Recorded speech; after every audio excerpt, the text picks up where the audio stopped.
Hello, everybody, and welcome to Florence Live from the School of Transnational Governance at the European University Institute in Florence. What we're bringing you are weekly conversations about a post-corona world. Today's topic is migration. We've got a fantastic panel and a big audience, and we're looking forward very much to this conversation.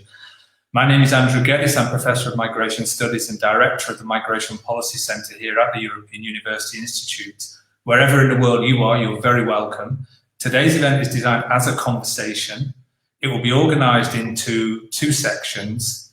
In the first, we're going to hear from our distinguished speakers, who I'll introduce in a moment, to get their perspectives on the challenges and opportunities that they see them and how their organisations are seeking to respond to the coronavirus. Then there will be time for a Q&A. If you do have questions, then please submit them using the comment section on the Facebook live stream. That's the way to put your questions. We will group the questions and try to get through as many as possible. So to move on to introduce our three distinguished speakers, our first speaker will be Mr. António Vitorino, who was elected as Director General of the International Organization for Migration, taking office in October 2018. Mr. Vitorino is a former European Commissioner for Justice and Home Affairs between 1999 and 2004, and prior to that served in the Portuguese government between 1995 and 1997 as Minister of the Presidency and National Defence and Deputy Prime Minister. Our second speaker will be Ms. Ylva Johansson, who was appointed European Commissioner for Home Affairs in December 2019. She's from Sweden, where she was Minister for Employment in the Swedish government from 2014 to 2019, Minister for Welfare and Elderly Healthcare from 2004 to 2006, and Minister for Schools from 1994 to 1998. Our third speaker will be Her Excellency Amira El Fadil, who was elected as Commissioner for Social Affairs of the African Union in January 2017. Before being elected as Commissioner, she served the government of the Republic of the Sudan as Minister of Welfare and Social Security between 2010 and 2013, and as Minister for Social Affairs for the Khartoum State Government between 2009 and 2010. Turning to today's conversation, I'll very briefly introduce some of the themes that we're going to be discussing. We have a global audience today. Many of us will have daily experiences of very suppressed or constrained mobility. At one point, around 90% of the world's population lived in countries with travel restrictions. The level of restrictions is still very high. At the weekend, the Africa Centres for Disease Control and Prevention reported that 43 African countries had imposed border closures due to concerns about the spread of COVID-19. In Europe, only last week, Commissioner Johansson set out an approach to the progressive reopening of the Schengen area. The COVID-19 pandemic has also reminded us some important things about international migration, the realization or confirmation of the centrality of migrant workers to many aspects of our lives, including, of course, food and healthcare, but also a heightened awareness of vulnerability, discrimination, and protection needs that have become more acute in the context of contagion. We're going to talk today about international cooperation, including, of course, the global compacts on migration and refugees and turning these declarations into action. Only recently, Mr. Vitorino spoke about the situation for Venezuelan refugees and migrants and the need for stronger international cooperation. In Africa and Europe, we'll think about plans for future policy and institutional development as they've been affected by COVID-19 and what this means for migration, mobility, and for borders.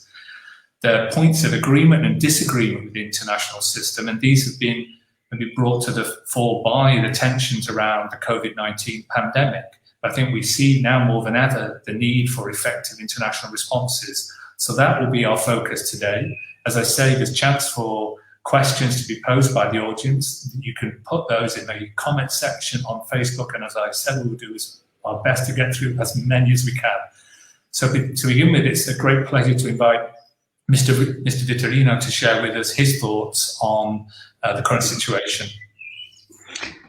Thank you so much, Andrew, and good afternoon to all of you. Greetings to Commissioner Johansson and Commissioner El Fadil. In IOM's view, this is a triple crisis: a health crisis, a socio-economic crisis, and a protection crisis. And I will try to distinguish between the short term and the short to medium term. In terms of health assessment, the key issue in the short and medium term is to guarantee universal health coverage. Migrants need to have access to health care because it's not just a question of human dignity of migrants and respecting for their human rights, but it is also a key issue to guarantee the public health of the entire community. If you look to what happened in Singapore, where migrants were left outside the coverage of health, then you are very successful in fighting the virus in your community, but then suddenly you find out that you have a problem because the migrants were not duly taken into consideration. The second concern is about the social economic impact of this crisis, and it is already devastating. If we see from what happened in the 2008 recession, when there is an economic recession in the developed world, of course, migrants are in the first line of vulnerability because they work in industries like construction, like services, like tourism that have been severely hit by the closure of the borders, by the travel restrictions. And this is not just true in the industrialized worlds. This is also true for low and mid-income countries where migrants are also particularly vulnerable. Some assessments say that 75% of women migrants in low and middle income countries and 70% of men work in the informal economy. There is already an ongoing social economic crisis making migrants particularly vulnerable.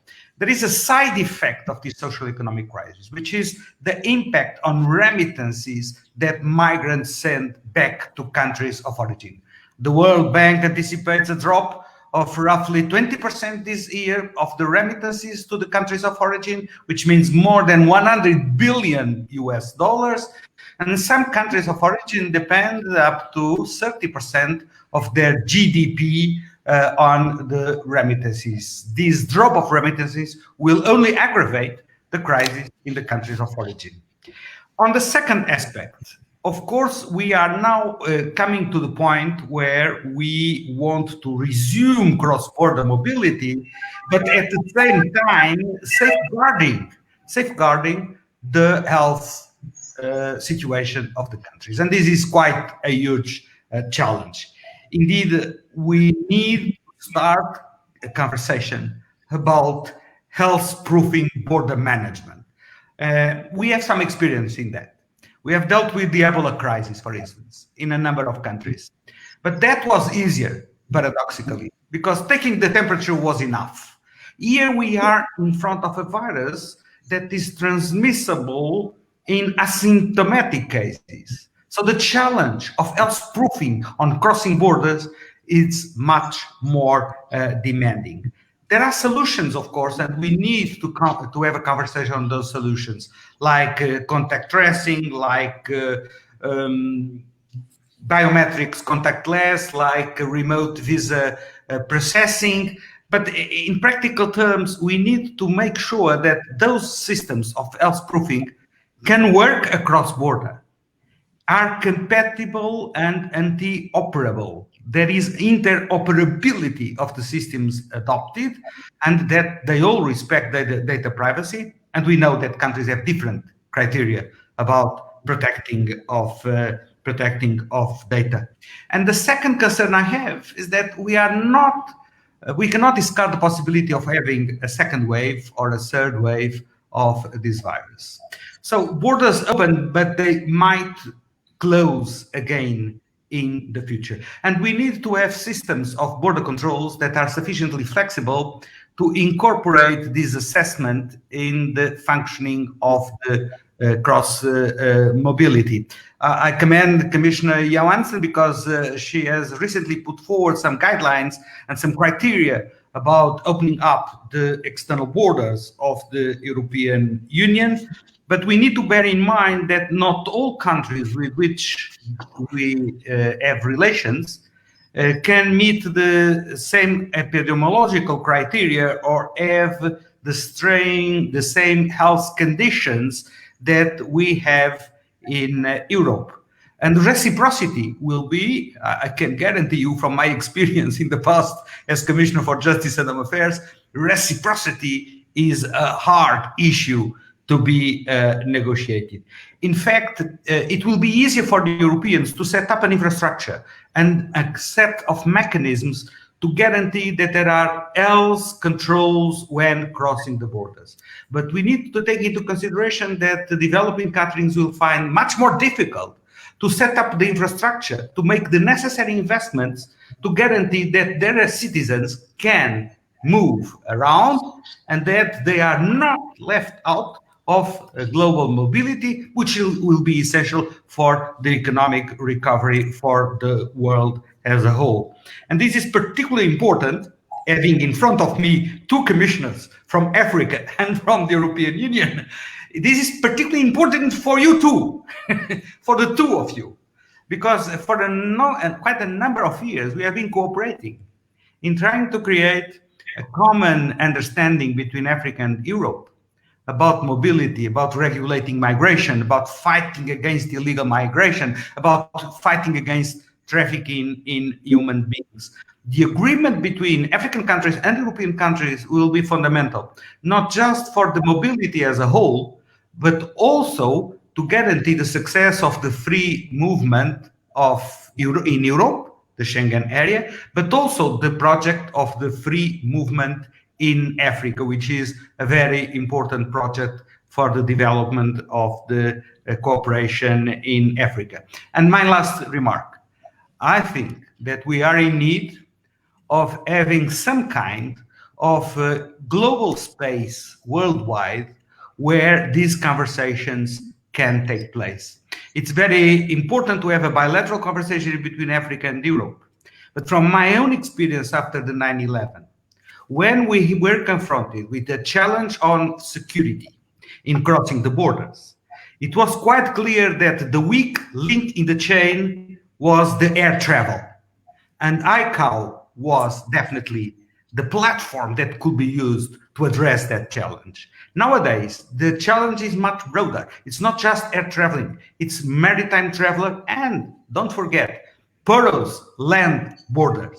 And we need to find a common platform worldwide that allows us to have this very challenging conversation. Andrew, there you have my contribution. Thank you so much for your attention.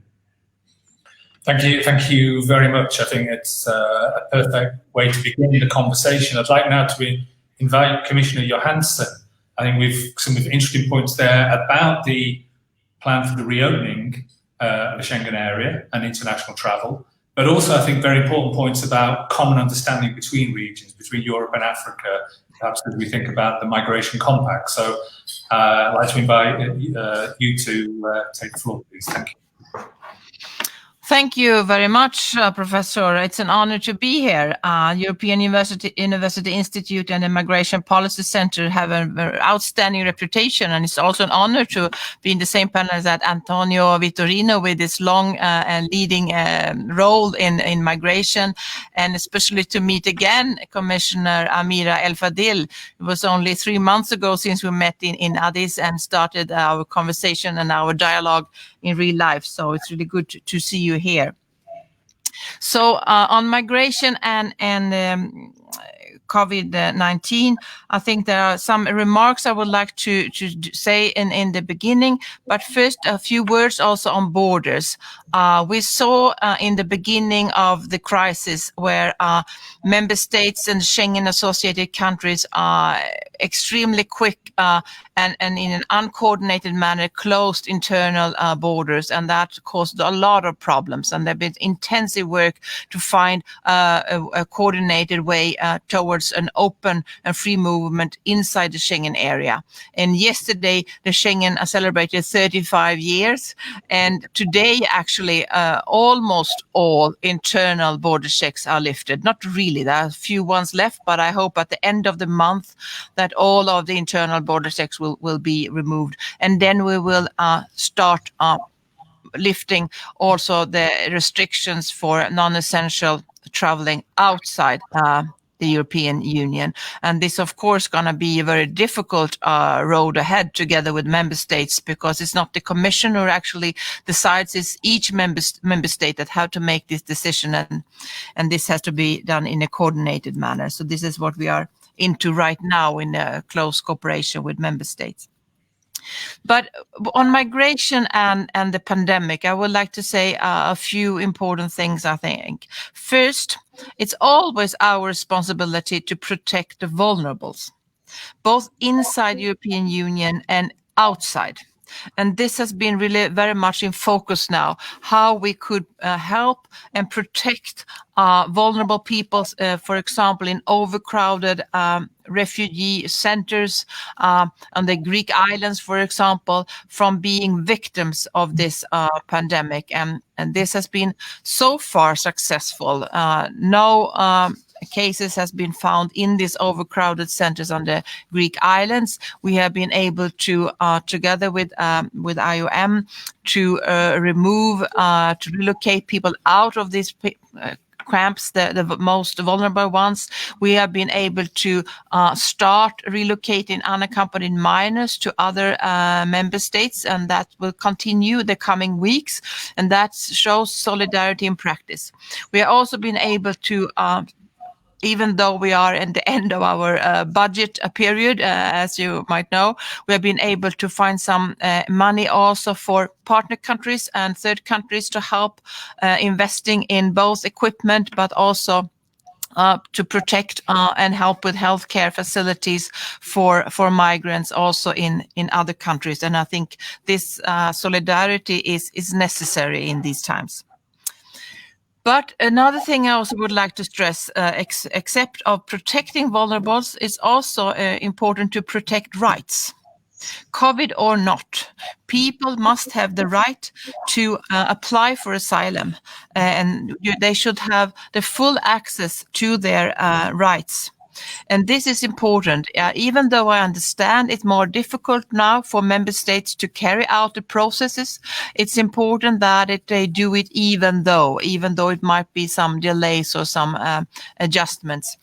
So that's why we presented guidelines for member states, how they could continue with the asylum procedures, even though we have more problems, of course, and some restrictions according to the pandemic. So it's important that rights do not disappear because of a crisis. I think it's even more important, actually, to stress the fundamental rights in a time of a crisis. Third thing I would like to stress is we're talking about vulnerables, and of course migrants are often vulnerables, but it's important to stress also that not all of them are vulnerable. A lot of migrants and a lot of people with migrant backgrounds are actually working very, very hard to protect everybody else in the society. They are working as essential workers. They are working as doctors, as nurses, and driving important lorries and do a lot of important things in the country. I know best about 1/3 of the doctors are born in another country, and 70% of the health of the care workers are born in another country. So they are really, really doing the essential work that is necessary in these days. But they are also victims. They are also suffering.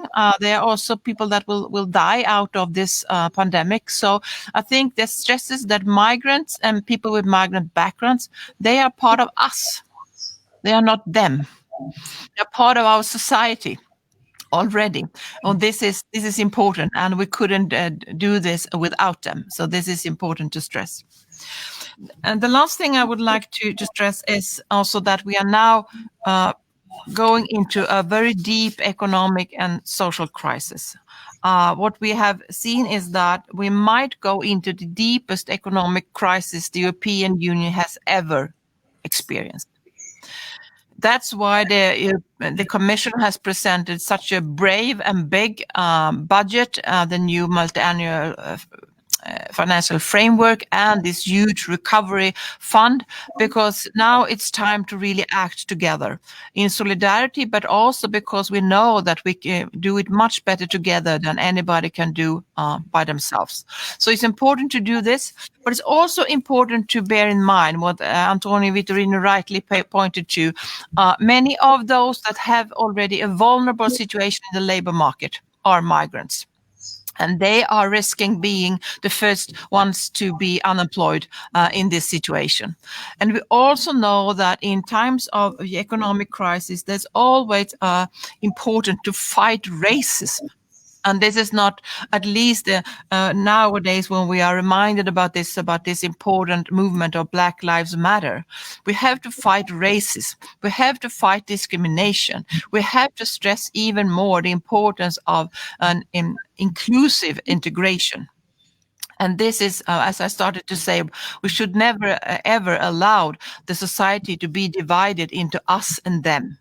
Migrants are part of us, and we need migrants. And I'm right now into the finalizing of the new proposal on a European common migration and asylum policy. And everybody knows this, of course, a difficult task. Member states are having different views on this. And so this is really a huge task, but I think it's really important that we manage to set up and agree on a common European migration and asylum system, because it's only together we can deal with these challenges in a good way. Otherwise, if each member state is left alone, it's a huge risk of a race to the bottom, actually. So it's really important to come forward with this, and that put also the light on that we should have fewer irregular arrivals of refugees and migrants, but we should not have fewer refugees and migrants.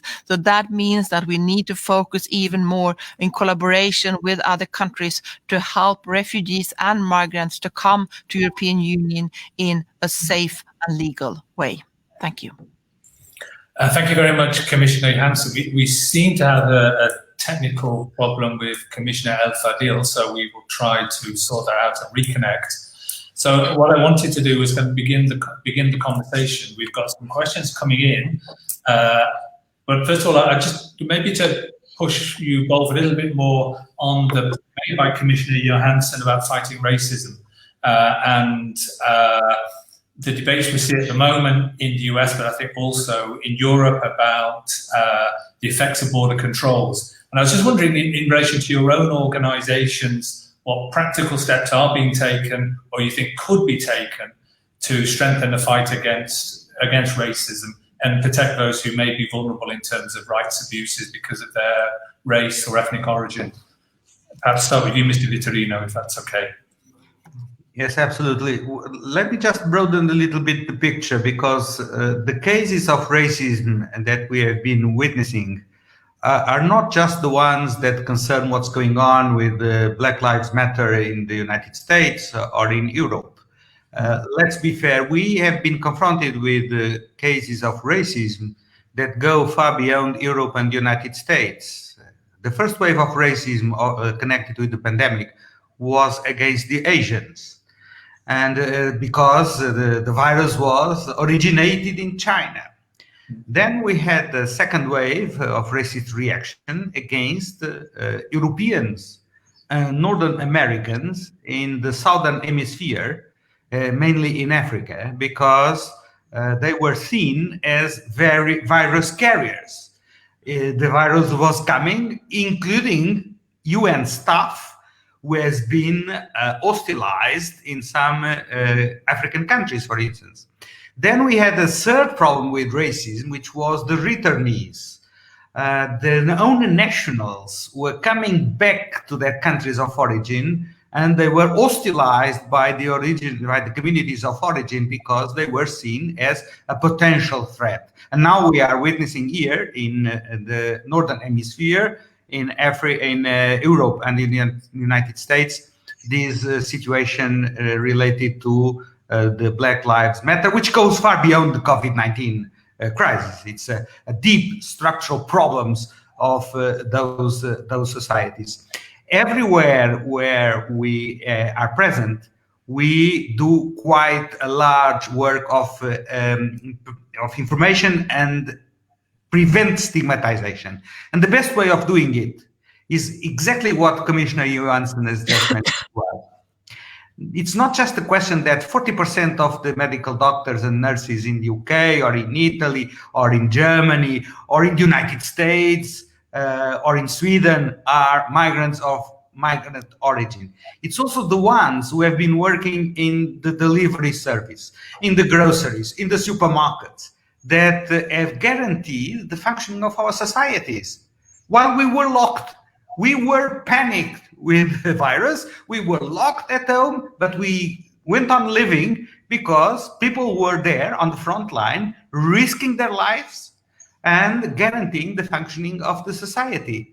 Even in some European countries, there were charter flights to have migrant workers, seasonal workers, coming to Europe. The same happened also in the United States, to guarantee the crops of asparagus in Germany or in Belgium. So the best way of fighting racism is to demonstrate that migrants are contributing to the well-being of the entire community, sometimes in much more risky conditions than the natives, let's call like this, and putting a face and a story behind an argument is always much more powerful than just abstract advocacy. Over.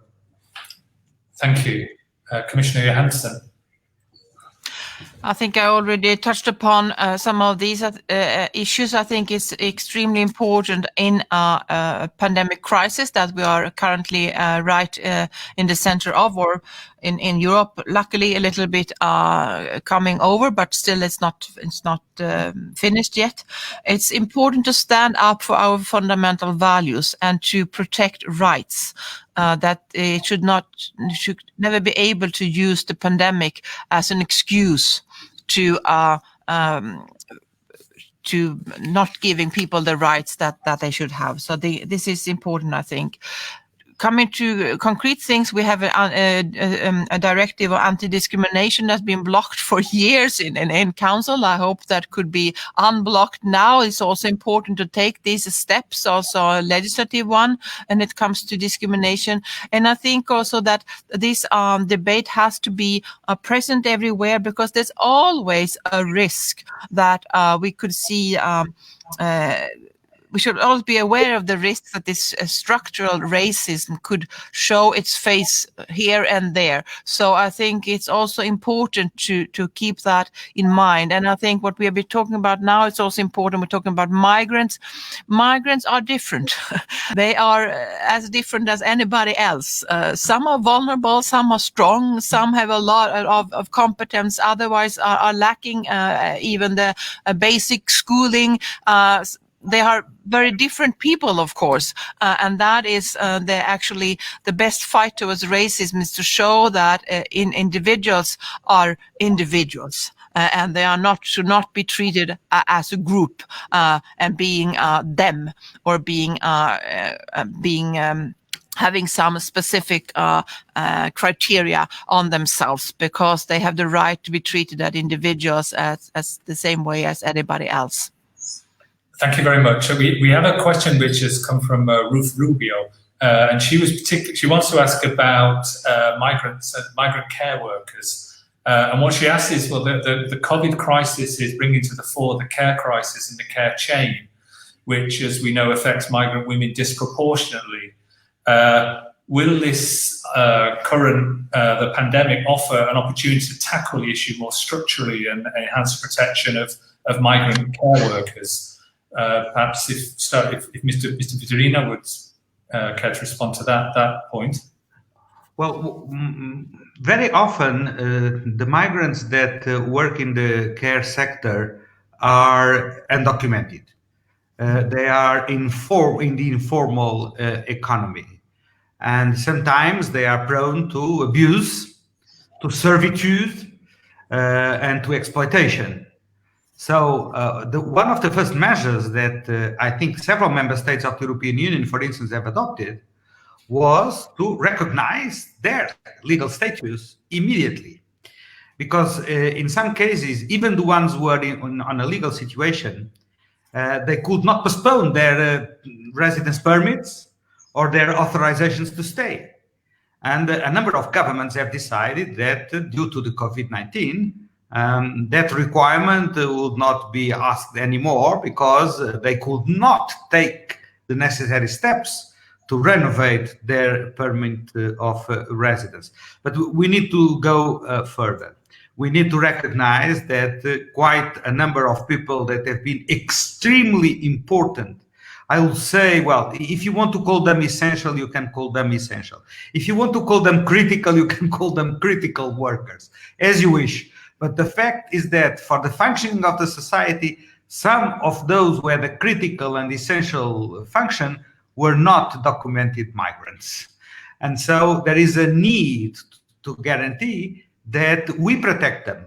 And the best way of protecting them is recognizing that they exist, they are entitled to rights, and they need and they deserve the protection because they are they are part of our society and they have played an extremely critical role for our well-being. Thank you. Commissioner Johansson? Thank you. One of the things I've been working with is together with the social partner, we will sign a new agreement on how we, in the light of the pandemic, can better foster integration, especially in the corona times, together with the social partners. And I think this is actually exactly one of the ways forward that we can do to help better working conditions for these care workers. And personally, I hope that one of the outcome of this pandemic will be better working condition and higher status for care workers, because it really shows how essential they are. Thank you very much. And the next questions are thinking, I think, about solidarity in the European Union, but I think the perspective could also be broadened. In fact, I put the question maybe initially to Commissioner Johansson.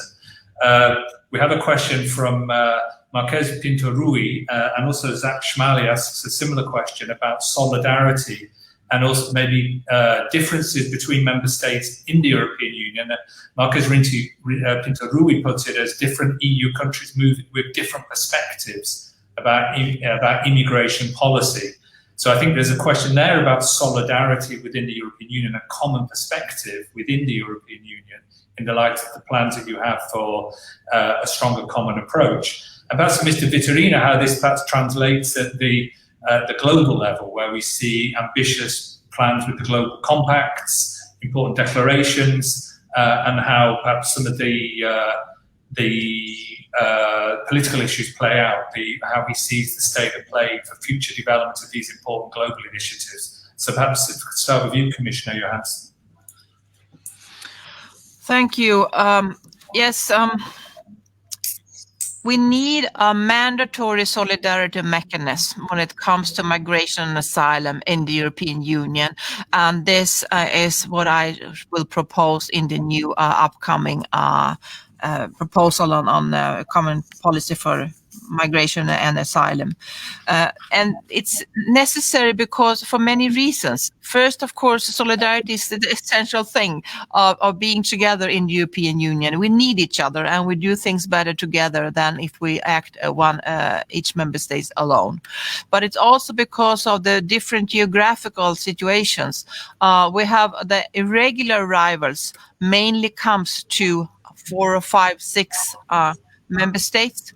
But on the other hand, we have more asylum applications in some other northern member states than in others. So there's really a different kind of pressure on different member states, and it's necessary that we solve these things together. I will not go into details on that because I know everybody is interested to know what's going to be the details of my proposal, but you have to wait for that. But what is encouraging is that we have been able to carry out this. I think it's now 11 or 12 countries that are actually welcoming unaccompanied minors from the overcrowded camps on the Greek islands. Today, actually, I got another member states on board. That's Slovenia that just sent me a letter that I will also take some unaccompanied minors. And I think this is encouraging to see that member states, even though, of course, it's more difficult now with the restrictions, have been the restrictions on traveling and you have to test people and everything. It's a bit more complicated, but still they are there to show this concrete solidarity and to see these children and teenagers moving towards a new future in another member state. It's really important, and I think that encouraged me. Thank you. Maybe Mr. Vitorino, on this question of maybe international solidarity. Yeah. And I'm old enough to know that I should not interfere with internal European solidarity. I've gone through it already. In the international terms, I will say two things. The first thing is that Europe has been in the forefront of deploying solidarity with countries in other regions. And that is extremely important in the current moment, because the international situation is so polarized that I think this is a unique opportunity for Europe to play a go-between role in addressing the needs and the pain and the suffering of the vast majority of the world, who does not want to be split between the two big powers, the two big shots, but are in need of support. My second remark is to say we will be confronted in the near future with a true test case. We all hope that there will be a vaccine one day. The vaccine is extremely important, and of course it will have a major impact in the way we look to mobility and to borders crossing. Access to the vaccines will be the key test case on solidarity. And I sincerely hope, as President of the Commission, Madame van der Leyen has already expressed, that Europe will be in the forefront of making the case for a fair, equitable distribution of the vaccine. The worst thing was to have the appropriation of the vaccine by the rich countries leaving behind the poor countries. That cannot happen, and that will be the ultimate solidarity test at international level. I see Commissioner El Fadil, and I stop here immediately. Thank you. I'm really pleased that Commissioner El Fadil has been able to rejoin us. I know that from our own experience, we're all living our life relying on internet connections, so it's great that you're back with us. So maybe if you to rejoin the conversation, we left it. We were talking about about the African Union perspective on migration mobility as affected by coronavirus. So if you would perhaps like to share your thoughts with us. Thank you. Very much, Professor Gdes, and I would like to welcome Mr. Vitorino and also Commissioner Johansson. And I'm sorry, I have very bad connections today. We had a very heavy rain this afternoon, and that's why the internet is on and off at the African Union. I was listening to the conversation, and I think this conversation is very important. It's timely. The conversation between health and migration. Luckily, in my department, the two divisions are under my mandate. So even before COVID-19, we already started this conversation between the two divisions, and we were looking to the connections and how are we going to observe the rights of the health services for our migrants in the different situations, whether there are irregular migrants, whether there are labor migrants, whether they are refugees or IDBs. We have to make this conversation between health and migration. Also in Africa, we have recognized that COVID-19 outbreak is the largest mobility crisis in the world, and that happened in the recent times. Many countries are closing their borders and imposing travel restrictions internally. These responses have the potential to increase irregular migration. And this is our fear. And also, so far, the reports we have that irregular migration, instead of being decreased because of COVID-19, no, it's increasing. And also, the work of the smugglers and the traffickers is increasing. As being said by Mr. Vitorino, even before COVID-19, we have our policies in place. We have updated our migration policies, global compact on migration, global compact on refugees. We have our different processes that we have at the African Union, Khartoum process, Rabat process, Valletta. All these policies, all these processes that we are implementing, I can say that it is interrupted by COVID-19. And this is in itself is a challenge that is facing us. While we are facing the challenges of COVID-19, the closing of the borders, the increase of smuggling and trafficking because of the close of the borders, and also the close of the borders affecting the seasonal workers between the member states of Africa, because we have seasonal workers that they work between the countries and they can move in the borders. Now this workers, their work is interrupted. So they are even using irregular means to travel and to move. This is a very big challenge. And while our regular and programs are interrupted by the COVID-19, our activities also, we are now doing some of the activities that can be done virtually. But most of our activities on the ground, most of it is postponed or even cancelled. So there is a challenge facing us. At the same time, we have to deal with the issues of the accessibility of the migrants to the health services. So if I speak about the countries that are deporting migrants, and I don't want to name countries, but there are countries now that are deporting migrants, whether regular migrants or irregular migrants. They are always, every country is accusing strangers, is accusing migrants of COVID-19, which is not true. But they are using this COVID-19 to deport large numbers of migrants instead of keeping them at the countries of residence, and instead of providing them with services at the country of residence. They are deporting them to their countries of origin. And this is also is creating more risk on the migrants themselves and the risk on the countries of origin.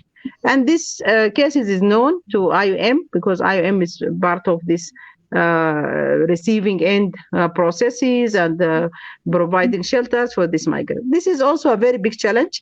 We should communicate as an African Union, calling for the member states who are deporting migrants to stop deporting migrants and to protect the rights of these migrants and to give them the services needed among this pandemic. These are some of the challenges we are facing. For refugees, I will also talk about refugees. For refugees, we know that refugees is already vulnerable. They are in refugee camps. When we put health measures, when we ask people to wash their hands or to practice social distances or to wear a mask, they cannot do it. There is no clean, regular water services in most of the camps. They cannot observe social distances. They have no affordability of having a mask to protect themselves. And we had a conversation with UNHCR, and especially UNHCR here in Addis Ababa. We spoke about it, and we followed that there is some initiative from UNHCR on providing protective items in the refugee camps and trying to support some of the refugee camps, because it is very densely populated, these refugee camps. So if I speak about the stranded migrants in the detention centers in Libya, they are facing a double risk of that the fight is going on, and the risk of them not being able to be provided with the health services they need. So there is a lot of challenges among this COVID-19, and to have solutions for these challenges, we need to come together, all of us. We need to make sure that our ongoing programs should not be interrupted, to make sure that while these challenges are on the ground, we try to push with our regular conversations, our continent-to-continent dialogue with the European Union. We have to continue on that. Our JLMB with IOM and other partners, we have to continue on that.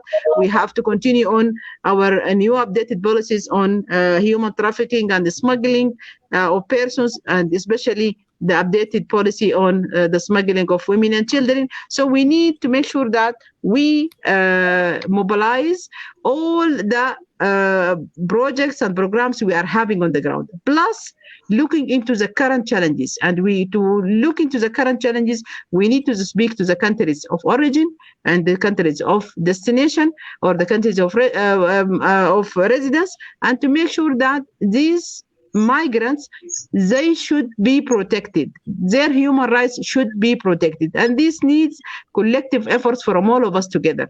No organization can do it alone. No country can do it alone on bilateral agreement. It has to be a continent-to-continent conversation. We have to bring the United Nations specialized agencies as part of this conversation and part of the implementation.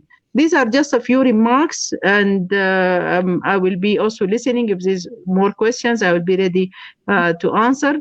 But I think we need to maybe accelerate some of our projects and programs in this area, and we need to consider as part of our strategies on COVID-19, because us in Africa and as African Union, we have a joint continental strategy on COVID-19 that's we are implementing with our member states, but also the leading agency is Africa Center for Disease Control and Prevention. They are leading on the implementation. We want to make sure that these policies will not neglect migrants. We should also have part of these policies on migrants. How are we going to include them in the initiative of testing? Because we have launched and rolled out a pact initiative for more testing in Africa.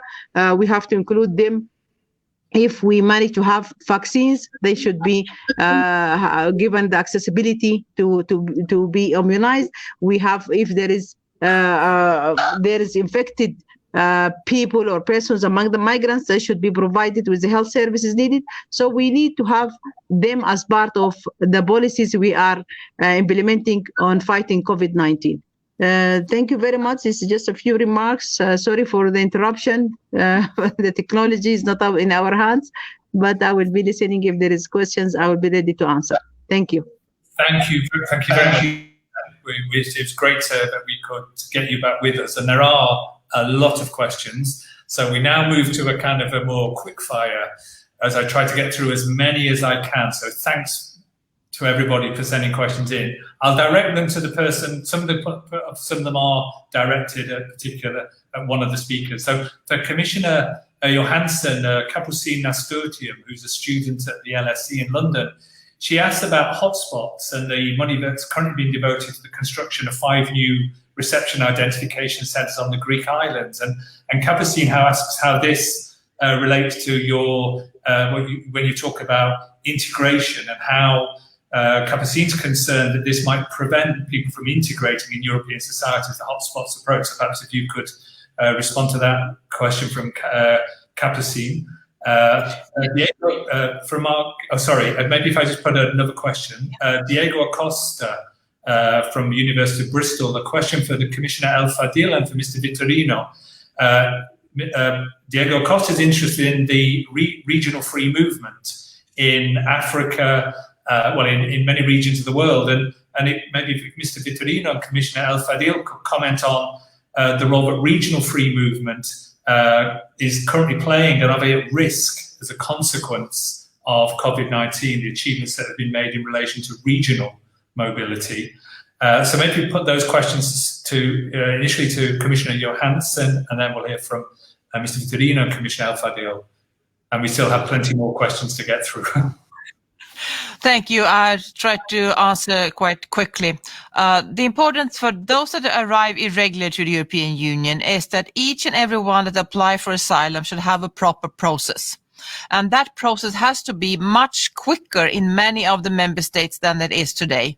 It's not about having a lighter process. It's the proper process, but sometimes it takes years. And this is not really good, because people really have to wait for the decision. After the decision, those that are eligible for asylum should be integrated, sometimes relocated to another member state, and be part of society. Those that are not eligible for international protection, they will have a return decision, and they will have to be returned. So these reception centers are before you have a decision on your that your asylum application has been processed and decided, and after maybe an appeal on that. So that's not for those that already have are in need of international protection. They should not be in a reception center. They should be part of society and get help to be integrated. Those that have a return decision also should have some help when they come back to the country of origin, so that they can reintegrate to their society. We should not leave people just there, because we should also help them to have a new start in the country, even for those that are not eligible to stay in the European Union. Thank you. Mr. Vitorino, on the threats to, or maybe threats to regional mobility, how do you see that point raised by Diego Acosta? Well, the answer is very simple. Yes, they are at risk. Absolutely. That's why we are concerned of introducing health-proofing mechanisms in border controls to avoid that the answer will be closure of borders. That's the challenge. So the survival of free movement requires investment in infrastructure and mechanisms that guarantee that people can go on moving freely, being reassured that they are in good health conditions, and access to those mechanisms should be fair for everybody, including those countries that do not have currently the necessary infrastructure to deal with these requirements. Thank you. I think we seem to have lost our connection with Commissioner El Fadil again. Perhaps if we can continue with the conversation, because we have a couple of questions I think I can put together for Commissioner Johansson. One is from Tihomir Savchev and another one from Katharina Bamberg. And I think they're both interested in legal pathways. Katharina is interested in the Commission's ideas about an expansion of legal pathways, such as resettlement, in the plans for development of the common European asylum system, and whether tangible steps can be taken to facilitate the arrival of people migrating for economic reasons, in addition to those in need of protection. Tihomir Savchev asks about the importance of complementary alternative pathways for refugees to arrive in Europe. Will they be part of the pact? And I know that you've already said that you don't want to reveal the content of the pact now, but whether perhaps on your agenda are private and community-based sponsorship for refugees, for instance. Christoph Roos has posed a question to Mr. Vitorino, and it's the impact of emigration. This perhaps also could be a question for Commissioner El Fadil, actually, for Mr. Vitorino and Commissioner El Fadil, which is the impact of emigration on care and health systems in countries of origin. So Christoph Roos is saying, well, we've seen maybe this, what Mr. Vitorino referred to earlier as the idea about essential workers in healthcare systems in some countries, but how does that then affect countries of emigration and perhaps lack of qualified health workers due to emigration? So perhaps if we start with Commissioner Johansson on this question of legal pathways. Well, I think the idea of the community-sponsored resettlement is really an interesting idea. European Union is now the biggest provider of resettlement in the world, and we will continue to be that, I hope. But I also would like to add a possibility for communities, churches, to also sponsor extra resettlement. I think this will be an important part for legal pathways to the European Union for refugees. We also need legal pathways for those who would like to come and contribute to our economy in a legal way. And this has to be set up together with partner countries so that we get a win-win situation together with the countries of origin, so that we also could help for the development for the country people are coming from. I'll stay that short because I also would like others to have the time to answer. Thank you. Commissioner El Fadil, did you catch the question? No, not really. Not really. I'm sorry. It was a question about the impact of emigration and on healthcare systems in African countries. And I wonder if you want to respond to that issue, whether you see that as a challenge and how that affects your dual role in relation to migration and health. And for our health systems in Africa, some of it, if not the majority, are very fragile. And we are using this opportunity of COVID-19 as African Union to try to strengthen the health systems in the continent. But for the services to be provided for the migrants at the countries of origin, this one, as an Africa CDC with member states, we are working on developing guidelines on this protection of the migrants' rights for testing, for treatment. This we are working with member states, and also we are including some of our partners. We think we need guidelines. We need guidelines on the protection of the spread of communicable diseases in general, not only COVID-19, for migrants and asylum seekers. So this one, it needs approval from member states. We are negotiating with them, and we even involved other departments within the Commission, the Department for Political Affairs, because they are responsible about refugees and they are responsible about humanitarian affairs. We also involved in this conversation the Department for Peace and Security, also to be part of this conversation. But till now, we have not yet approved these guidelines. It's still at the beginning. But what we are doing is we are advocating, we are issuing communiques, we are talking into our policy organs meetings about the rights of the migrants, irrelevant of their legal situation. They have the right to be given health services. They have the right to be protected, them and their families and their children. So we are advocating a lot for it, and we are also referring to our previous declarations, our previous decisions on the protections of the rights of the migrants. This is what we are trying to do, but also we are also talking to our Africa CDC epidemiologists and through them to the health workers that migrants should not be denied health services. Thank you very much. Mr. Vitorino, the point, this question about the IOM addressing the fact that some countries of emigration will experience a lack of qualified healthcare workers due to emigration. Is that an issue on your agenda? Is that a challenge that you see? Well, three very brief points. First, I think that the pandemic has been a wake-up call to all states, irrespective of their level of development, about the need to invest in health systems, not just in the developing world, but also in the developed world. Second point is that, well, it's the discussion, the very old discussion about brain drain. It will take too long to address that in a comprehensive way. I'm afraid we'll have to leave that for another occasion. But my third point is to say that IOM as an organization, we have 1,000 medical staff all over the world. We run 60 clinics and we have 18 laboratories. We do TB, we do AIDS, we do vaccination, quite a large network, and we have deployed one part of our staff to support national health systems, mainly in Africa, where they are particularly fragile.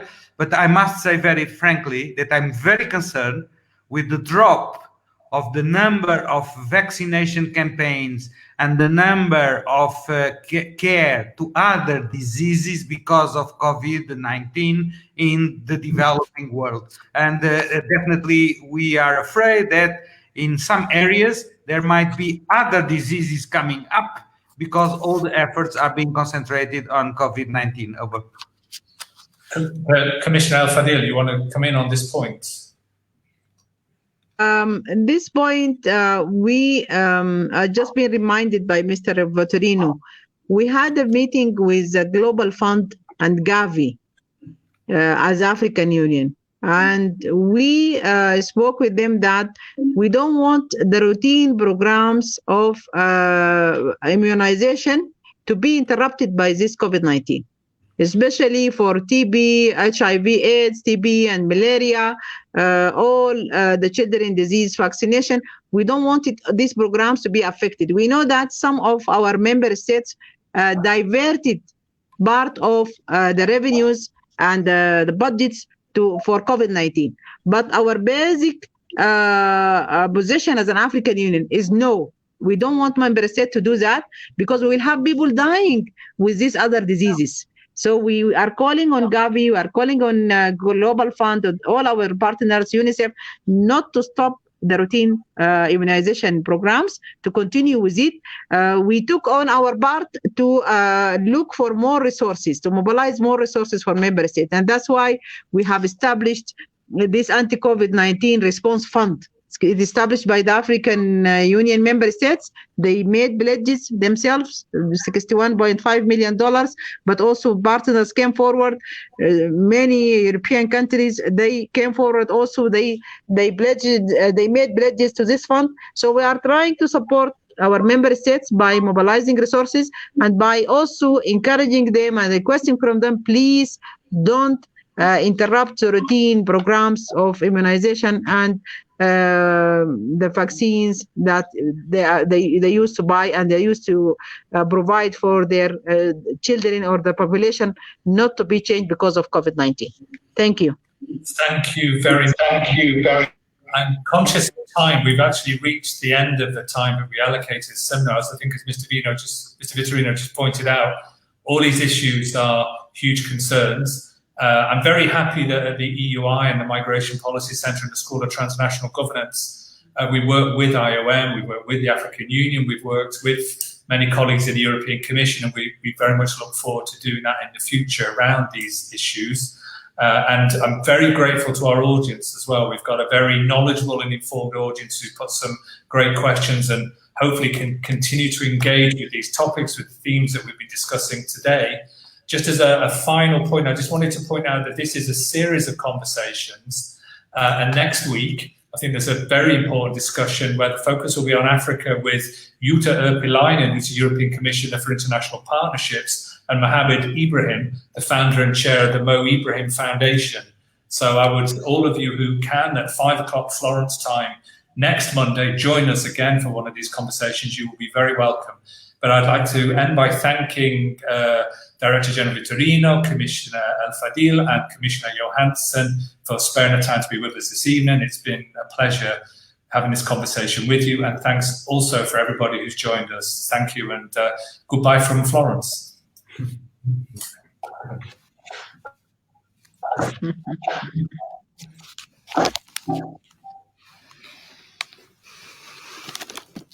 Thank you very much.